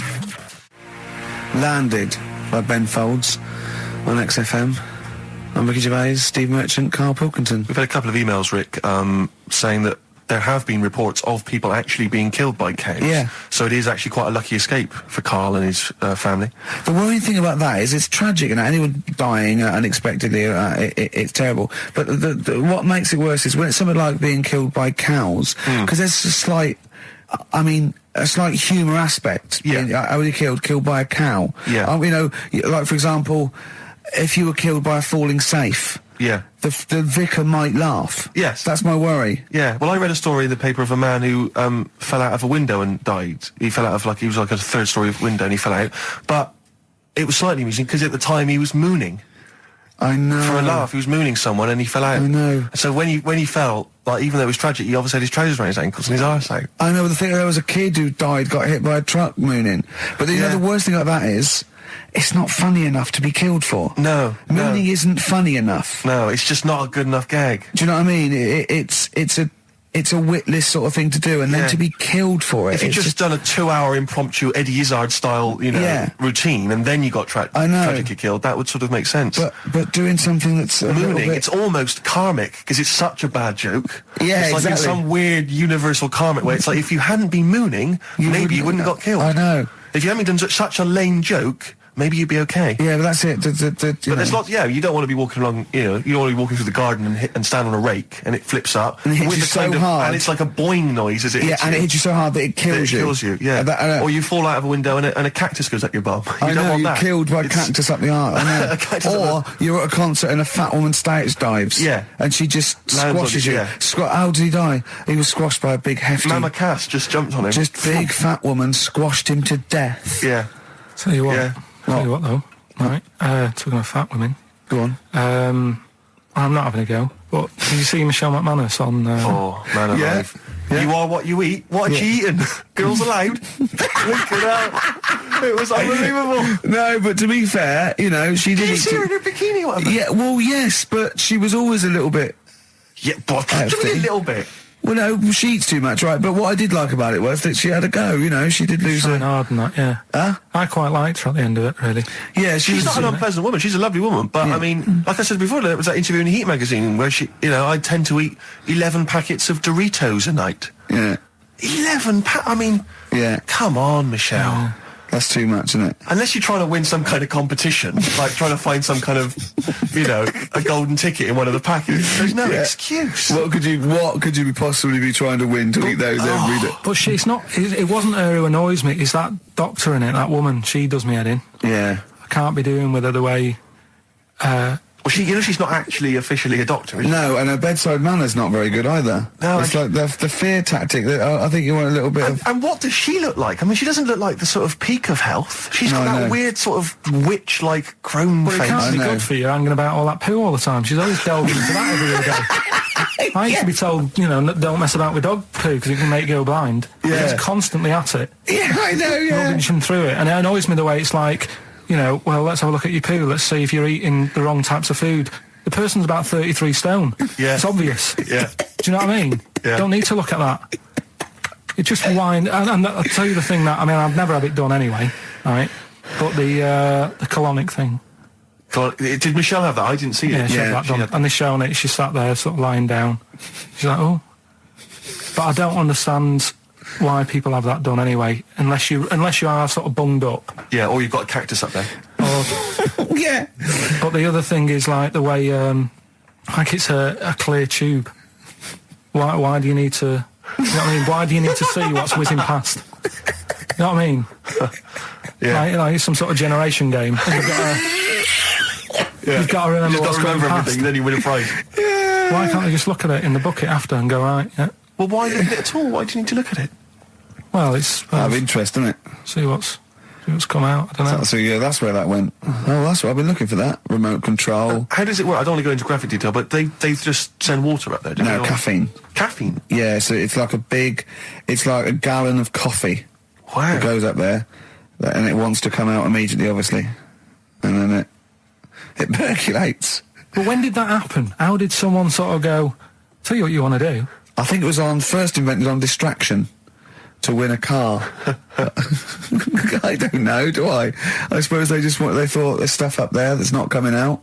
It's for... they find things up there, though, isn't it? They did that thing that they find things up there that they swallowed when they were 5 and that, don't they?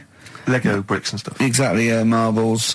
But I mean, meats and things can stay in there. It gets caught in a little recess in your 30-foot of tubing, and it doesn't come out. Talking of meats, I saw an advert on the way in today. Question to both of you: who eats pepperoni? I don't know. Have you ever eaten a pepperoni? It's disgusting. I've never seen anyone eating a pepperoni, buying one. I've never heard anyone say delicious pepperoni earlier. I don't associate it with anyone. I've never seen anyone eat when one. you think what is it, just sort of like curdled, salty. It's sort of like, do you want to try a big long blood bogey? Yeah. I won't. No, it lasts forever. Oh, that's scary then. Yeah. You just keep it. It's like keep it under your couch. It'll be just as nice in a year's time. It does look like something you'd find down the back of the oven when you were cleaning out. One of those Gordon Ramsay documentaries. Yeah. Yeah, exactly. Because it's I always associate it's pepperonis and it's the those nutrition drinks, which are it looks like a dog food tin. I think it's just called something like nutrition or Nutri drink or something. Oh, yeah. And you always see some empty ones on a brick wall near a council estate. Oh, right. Which I think the only people who eat them are homeless people. Oh, really? I thought you were going to say the bodybuilders. No. It's because you buy these. You can see them in regular newsagents. It's not a bodybuilding. I don't believe a homeless who's just got a quid because who runs in and buys an isotonic Nutri No, drink. it's not isotonic. No, it's. I think it's basically if you don't want to eat a meal because you're too high on smack, it'll give you as much as you can possibly need just to keep you alive until your next hit. And tell me, Steve, doesn't Special Brew do that?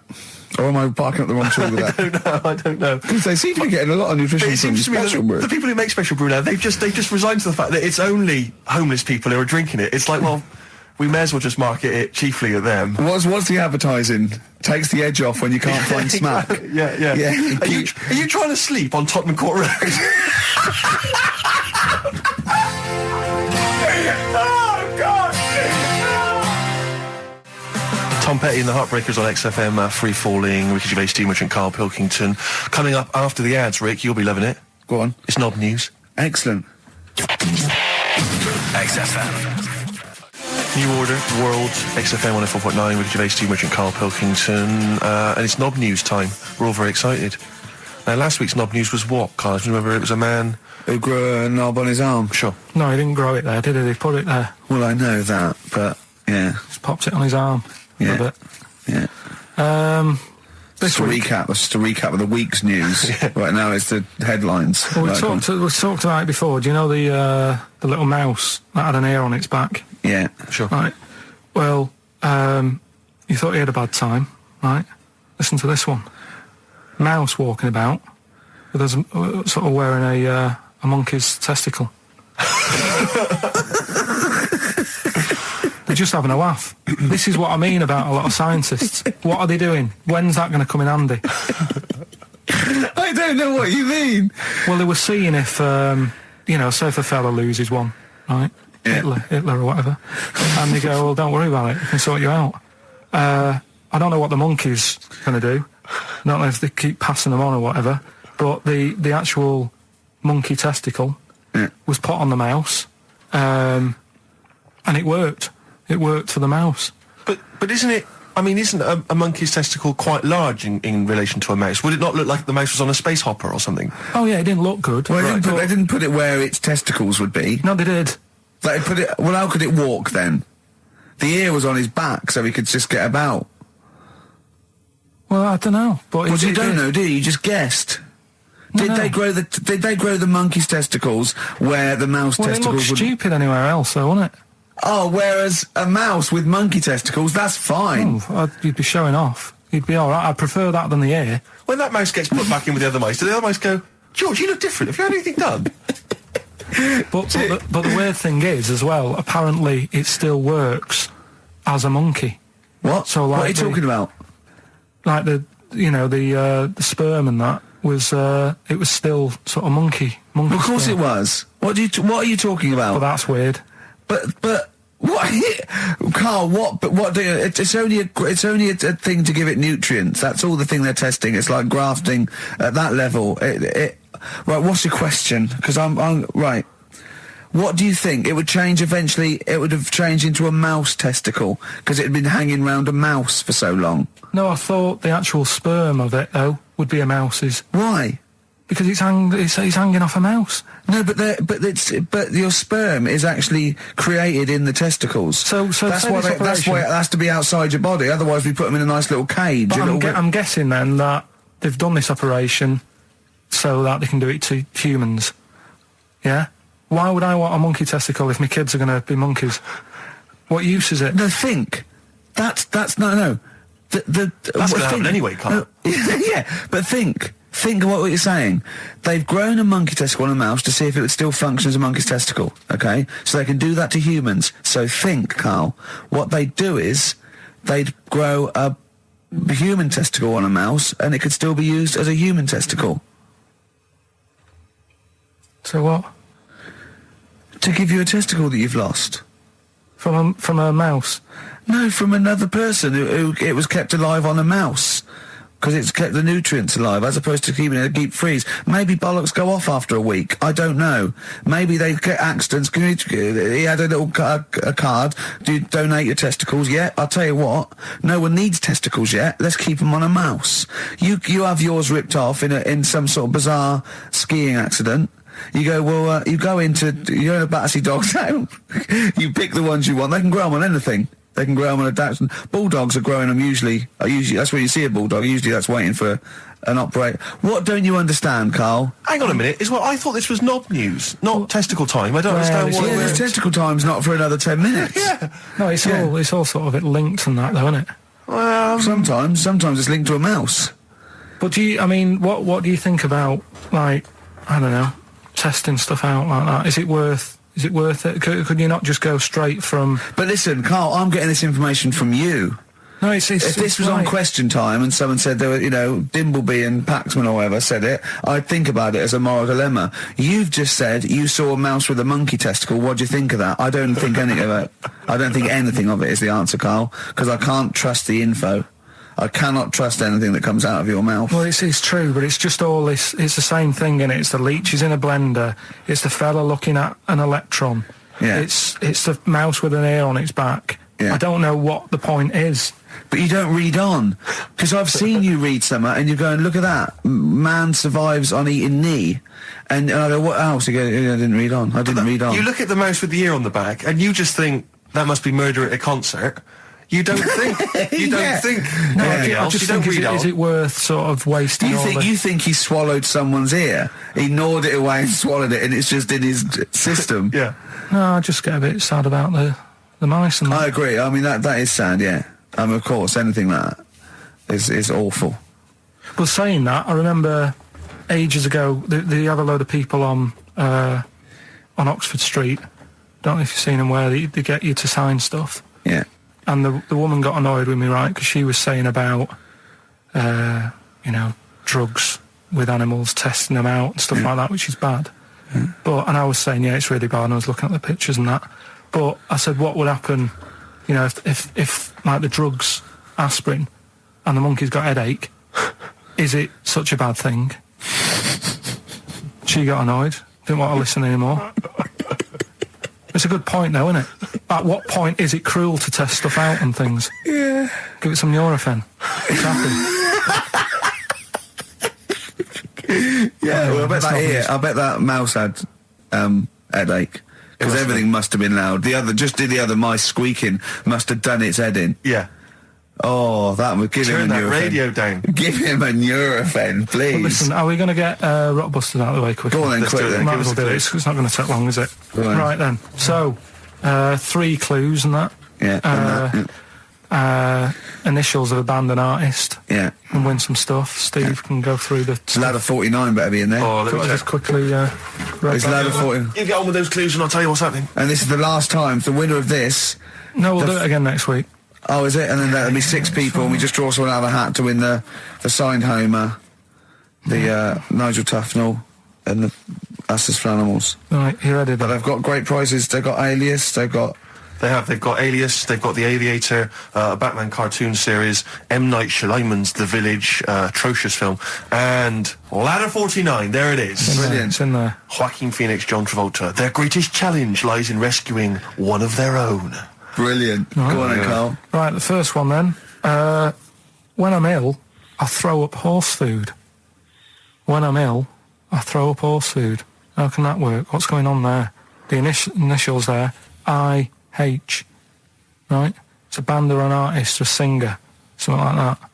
I-H. They're the initials. The clue. I've got it. When I'm ill, I throw up horse food. Right? I've got it. Right then. Well, don't say anything. Works, doesn't it? No. Second one, that garden tool, it's not yours. What are you doing with it? Right?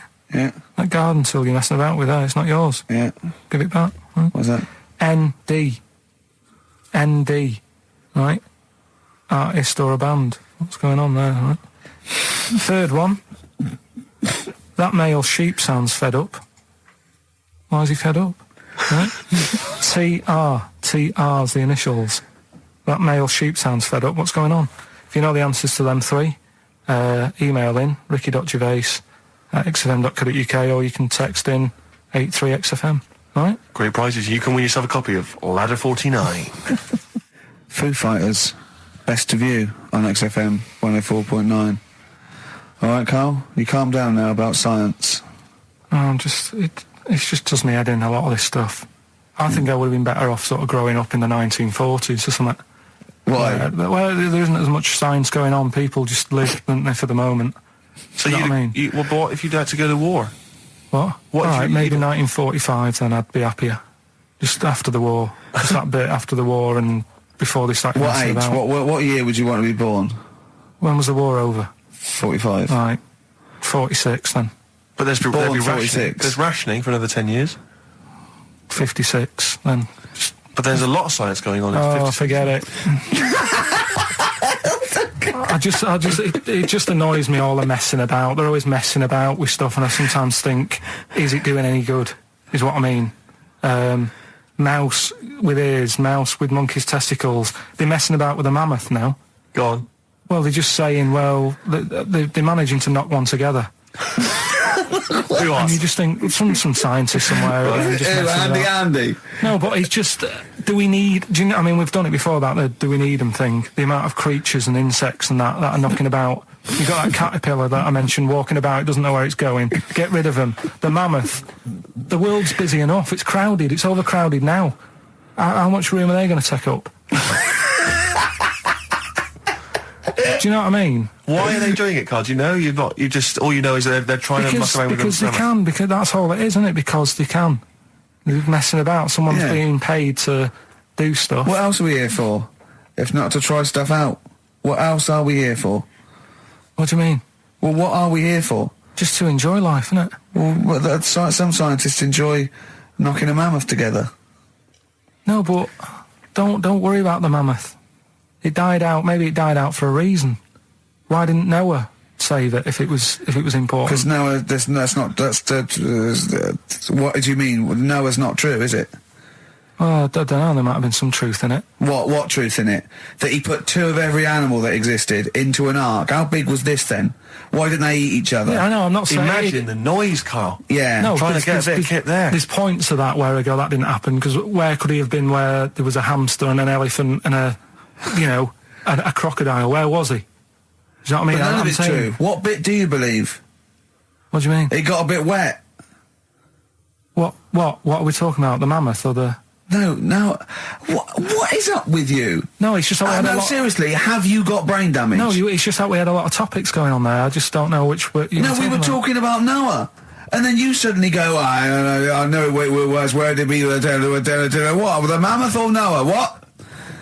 What you did, none of it's true. What? Think of it. Oh, God. Think of the first thing. Build an ark. All right. Could I just clarify, what's an ark? It's a big boat thing. Right. I've never had any experience of Just carpentry. build a big boat thing. But I don't make... Just have a go. Don't worry, you'll be all right. I'll make sure it's all right. But once I've built that, I mean, how big should I build it? What am I... Very big. It needs every animal. Two of every let's animal. not be Go fair. on. Every I animal. mean, the boat building, fair enough. I told you to make it big. Right. Don't worry about the fish. They can swim. Okay, but so All what's the thing? birds. Like, Get the flightless ones though. They're drown. Get the flightless ones. They would not the penguins. They're flightless, but they can swim. But all other animals. I should be writing this down.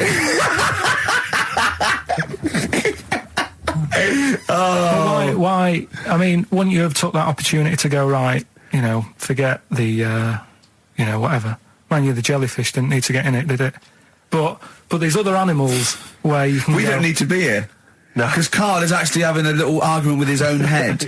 It's like, you remember that comic strip, The Numbskulls? Yeah. Where there's loads of people in there doing different stuff, that he can hear them. Yeah. And sometimes his own mind puts him off. Yeah. Like just then, he has an argument with himself and it puts him off. Right, what's your question? I'm just saying, don't mess about with a mammoth. Whoa, Good. okay. Well, what a platform. It's good. We've got a radio show, got our own radio show. People are spending money to advertise it. People are actually bothering to listen. And the words of wisdom coming out of your mouth is don't mess around with a mammoth. Brilliant. Great. No, but just going back to... You sound just like Bob Geldof. I can't be bothered with this. He's trying to say... What can't you bother with? Just because I think I've got a good point. What? Don't mess around with a mammoth. That's not anything. the point. Don't put your daughter on the stage, missing word. What are you talking about? It's just that I think there's too many animals knocking about. I mean, I know you love your cat and what have you. Waste of time, though. What do they do? Well, they frighten you. Well, yours is mental, though, isn't it? He's sitting there, and the cat right behind him, and he nearly shut himself. Well, your cat is crazy. It does go for it. It loves... It's got claws, big old claws. Of course they have. It's a cat. Yeah, but no, most cats don't come leaping at your ghoulies every time you sit down with a lovely warm hot cup of tea. Aren't they pointless, though, Steve? Well, I've always had a problem with pets generally, the idea of But pets. cats the most. I was saying to Ricky about, I don't know why, out of all the animals that Dick Whittington could have took with him on his journey. Again. Forget the cat. Forget it. What's it gonna do? Okay, you've got to walk to London because the streets are paved with gold. You can take any animal. What do you take? It wouldn't be a cat because it would keep wandering off. You do double the distance. Try to get it back. Come here. They don't listen to you. I can't be dealing with them. I agree. You don't get enough affection back from a cat. A dog, it loves you, it can't get enough of you. But cats, they're very snooty. Well, they're cool, aren't they, cats? They're cool, independent. I like dogs as well. I like all animals. What would you take with you? What if I was Dick Whittington? Yeah. And where's he walking from? Like, I don't know. Wasn't it Bristol to London or something? I don't know. Again, it's a bit hazy. This isn't well documented. but couldn't he? I mean, why is he taking a pet and not a mate who? I'm not interested. I try and learn, and you don't help. There's a track from the new Amy Mann album, The Forgotten Arm. It's called She Really Wants You. XFM 104.9, Ricky Gervais, Steve Merchant, Karl Pilkington. Brilliant. Talking about technology sometimes being a waste of time. Yeah. When you came round the other night, before you came round, I'm sitting there, just at the computer. It's a hot day, wasn't it? As you know, I was in my shorts. I was tucked in. I didn't get them out till you came round. Just my own business. Jane got some wax strips, and she went, "Oh, let me just do your back." I went, "No. Right? I haven't got a hairy back. I've got a couple of wispy hairs on my shoulders, probably about 20 either side. Nothing to worry about. It's not like I look one of those people that's like a gorilla on the beach." I right? assume your back looks a little bit like Carl's head. Exactly, yeah. And she went, "Oh, let me just do this." I went, "No." She put it on my back, and she ripped it off. I went, "Forget it." She went, "I've got to do the other side now." I said, "Forget it." And oh God, I let her do the other side. It's ridiculous. it's so painful, and I've hardly got any hairs on the back, right? So it made me think of something that I'd heard about. There's a thing that you can do, and I don't know why, for people with really hairy backs and people who are hairy all over, okay, called back, crack and sack. They do your back, and there's some people that do look like little monkeys. Yeah. Right? Yeah. They do your back, they do your arse crack, and they do your balls. Oh. In that order. Again, always a question that doesn't matter. No, it does, because what I'm saying is it done from the top all the way down? It's not done in one. What do you think? This is huge 30-foot Band-Aid type thing that you're wrapped in and then pulled. It's done a little bit at a time, isn't it? Right, well, again, it still matters which order. Because if it hurts your back, it's definitely going to hurt the sack. That's what I'm saying. I think... What is it called? Back...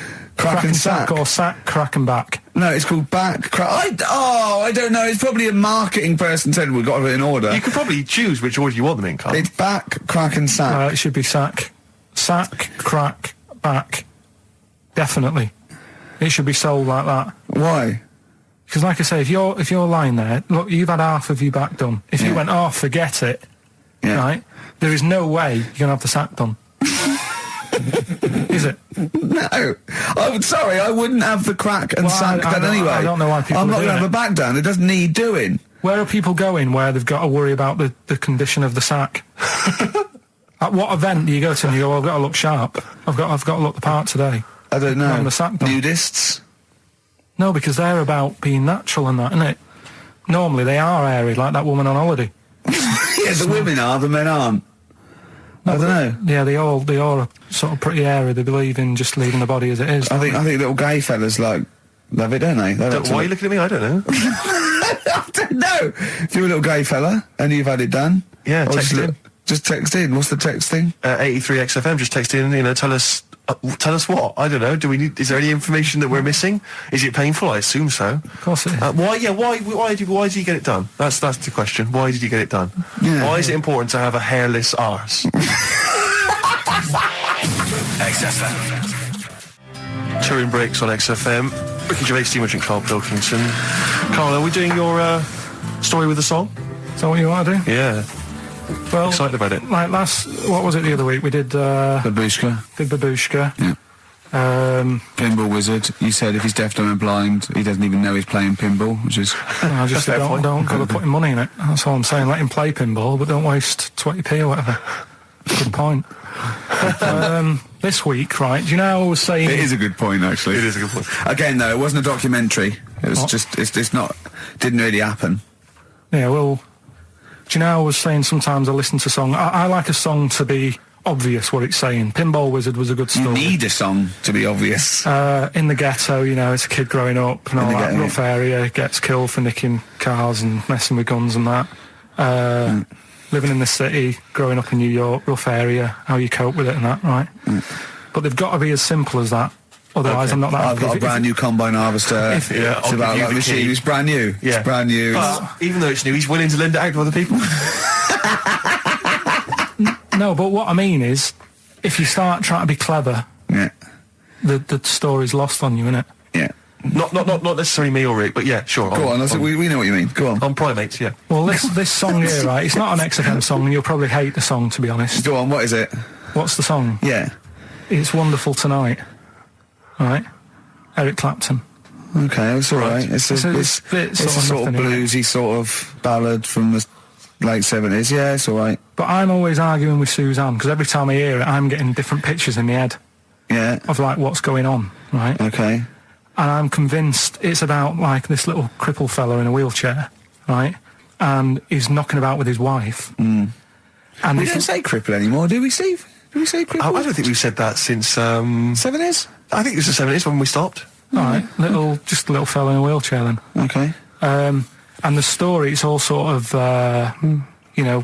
how he's being pushed about by his Again, wife. that's not literally. By his wife, she's wheeling him about. What do you mean? He's wheeling him about. They go to a party.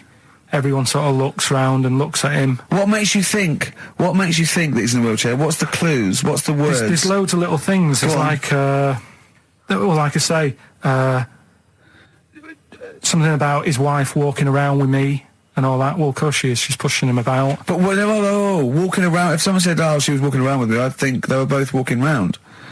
There's a few. But that's not.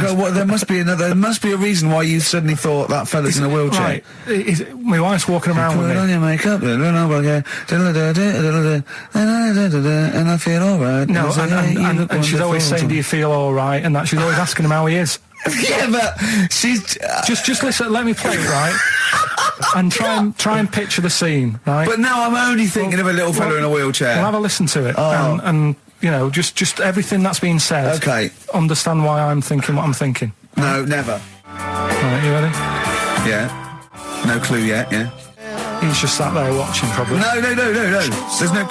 Wait until he's done. Yeah, no clue. Okay. No, that's all right.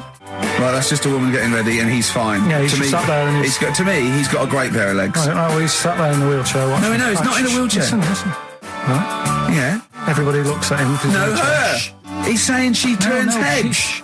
Walking around with him. Yeah, walking around with me. We're both walking around. Are you all right? Yeah, nice thing to say. He's all right. Huh? Yeah, he is all right because he's got a great pair of legs. Right, he might not have any legs and that, but he's happy. He has got legs. Right. He has got legs. I don't know why you think he's in a wheelchair. There's no clue whatsoever. It seems to be based solely on, do you feel all right? Yeah. Which she's just saying really that because they're together at a party. Maybe he doesn't know anyone else there. Leg. Right. So he can't drive. Because he's drunk, probably. He's had a great time. He's been dancing. Puts him to bed. Because he's drunk. Well, is he though? He's turned out the light. His hands work. Is that it? Yeah, there's no clue. But the thing is, that's what I'm picturing. But that doesn't mean it happened. You picture people that are half man, half moth. It doesn't mean it's possible.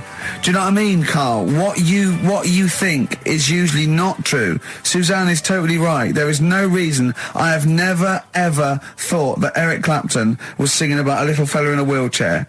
And the one clue in that, there's two, isn't there? Are you all right? Oh, let me say that, little cripple. Right, and I'll give her the car keys. Oh, why is she driving? He ain't got any legs. Pushing him around and that. No, pushing him around. So he'll do one more next week then. Okay. XFM. Jack Johnson on XFM. Carl. All right. Yeah, we were talking briefly earlier about something that you'd been reading. Well, it's just that you're always having a go at me, saying, you know, you're never happy. True. You know, what cheers you up? What's the best thing that can happen for you and stuff like that, right? Yeah, sorry, I've never said to you what's the best thing that can happen for you. No, but I'm like trying to encourage you. Steve's, and you have a bit. I've started reading more and doing more science stuff, even though some of it does me head in. Like I say, knowledge is almost annoying. Right, knowing about that mammoth is Think annoying. about being a quote. Yeah. Things like, if I have seen furthest cluster on the shoulder of giants, we will fight them on the beaches. E equals MC squared. Knowledge is annoying. Yeah. That's an amazing one. Karl Pilkington, 2005. No, but it can get you down, can't it? Right. Knowing stuff that's going on. Yeah, knowing stuff. But sometimes I don't want to have stuff in my head. When I read a horrible story or someone tells me, I wish I didn't know it. Yeah. Yeah, that's all I'm saying. But at the same time, there was something in the paper about things to do before you die. And it was just stuff that I sort of looked at. I thought, don't want to do that. Cross that off. Not bothering with that. At number one, you always know what's at number one. It's the same thing every time. Swim with dolphins. Yeah. Don't know why. Do you want to do that? What's going on down there that it's so good? What do we not know about? I mean, yeah, it'd be fun. I'd love to sort of encounter most animals, to be honest. I mean, there's be a few animals on the top of the list. I'd rather hang out with a bunch of chimps. I wonder if love that. I wonder if it's, you're down there with dolphins and you're swimming with them, and then they click away, they click. And they tell you a secret. You go into they lead you into a cave, right? But down there, it's like being at like Rolling Stones' house in the 1970s. It's They're like smoking. There's drink, there's women, Yeah, there's don't tell 'em. bars.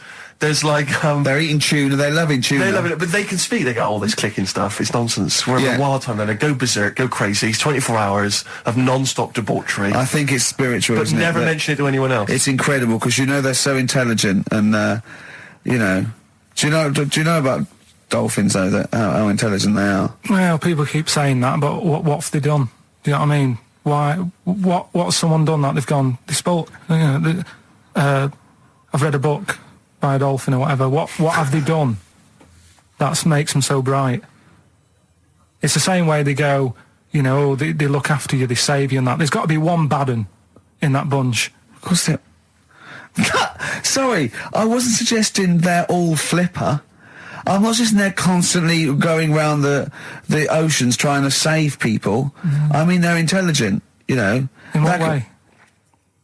What do you mean, in what way? Well, what do you mean? Why do because why they do pass people tests? Keep saying they're bright? Because of the things they can achieve and learn. Like and, what? And well, they can tell shapes, objects, colours. Sorry, Carl. I mean, they're no match for you. They're not as clever as you. They're way down the list. But it's all relative, isn't it? For a non-human, they're doing okay. They're up there with chimps, you know.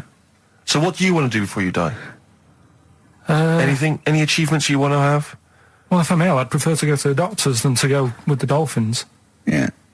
Why are you suddenly ill? It's not, they don't, when they say things to do before you die, they don't literally mean the sort of the day before. They mean you croak it. that you want to experience life. You can do it over the next 20 years. Is that what you thought you meant? Like, literally Is the that 24 what you hours meant? before Like you a die? priest there going, give me the list. What is it, Grandad? Dolphins. You know, no fit state, Grandad. Get me in the water. Get me down to Brighton. What do you think that list means? Well, yeah, that, you know, before you die. You're incredible, Carl. Amazing. You're all this time. Things to do before you die. That's why he doesn't want to do any of them. Didn't you think it was a bit extraordinary that you So had to what try you- and swim with dolphins and visit Disneyland and climb Mount Kilimanjaro That's what I all in the was same saying to you. afternoon? That's why I said to you, I would be in no mood for a dip. That's incredible! Always a new twist on things. Always a new twist on things. But you say about travelling and that, you like travelling and stuff, but why? Because I've seen and experienced extraordinary things. You know, I went to Kenya once. I met a man who was a vigilante. He was cleaning up his neighbourhood because the police were too corrupt to do it. Carried a sword, and you know he was extraordinary. He'd been attacked, but he didn't care. He fought them off. He was trying in this little slum area to try and instill some law and order. He had to arrest his brother-in-law once. It was a fascinating story, and he was an extraordinary man. I went to Manchester and I saw two lads with big heads and webbed feet looking at a house. There was a horse in the living room. I mean... That's living. Leave it then. Listen, I didn't realise it's like 7 minutes to, right? Well, come on then. Well, let's do Rockbusters on Yeah, do Rockbusters. And you got monkey news. Well, we'll see if we've got time. No, we got to do monkey news. Listen though, Justin, if he's out in the office... Oh, look, just quick, do the Right, listen, Rockbusters right. answers then. Have you got a winner? No, I don't even know the answers, we'll do I? pick one. All right, then. The first one. right, it's I just dropped a chaos. plastic cup. right, the first one was, when I'm ill, Yeah. I throw up horse food. Right? Yeah. That's the clue. The initials were IH. I got this one. And that I must say, that was I sick haze, because when you're ill, you're sick. What do horses eat? They eat hay. I sick haze. I sick haze is the answer. You got that. Second one, that garden tool you've got, it's not yours. What you doing with it? Right? ND. That was different. That was what's a garden tool? A rake. Right? If it's not yours, what have you done? You've nicked it. You've nicked Drake. You've nicked that rake. Nick Drake. Nick Rake. Right? So that's ND. You got that? That's fine. No, that's fine. That's fine. The third one, that male sheep sounds well fed up. Go on. What's up with it? That was TR. Yeah. That was that ram. That's a ram. That's a male sheep. It's fed up. It's moaning. Ram moans. Ramones. The Ramones. So they got that as well. Well, let's give it to Jenny McKean from Isle of Wight, because she's got all three of those answers. And Right, straight on to monkey news. It better be better no, than let's that. play a record. We've got to play a record and We've and got have to monkey do news. monkey news. It's said- only 5 minutes to go. We've got time for a record and then some monkey Yeah. news, surely. Bit of XTC.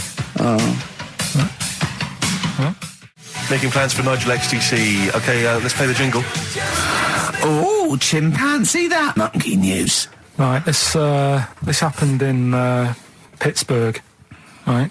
There was a rock band, and they've got this studio in Pittsburgh and what have you, and they're laying down tracks and stuff like that. And in the studio that they use, right, there's this monkey works there, Right, cool. I love the way he throws that in. Like he throws that in. This monkey works there. No, it's just got a little gig there. He sort of he carries the equipment in, guitars, stuff like that. He doesn't. He does. No, he doesn't. He just sort of cleans up after the bands. No, he doesn't. Emptying the ashtrays. Doesn't that sort of happen. stuff. He Doesn't does. happen. That's the gig it's got. Anyway, right. Gets women out of the crowd that they want to go visit with. With one arm. Drags them back. So anyway, right. So the band's in the studio, right?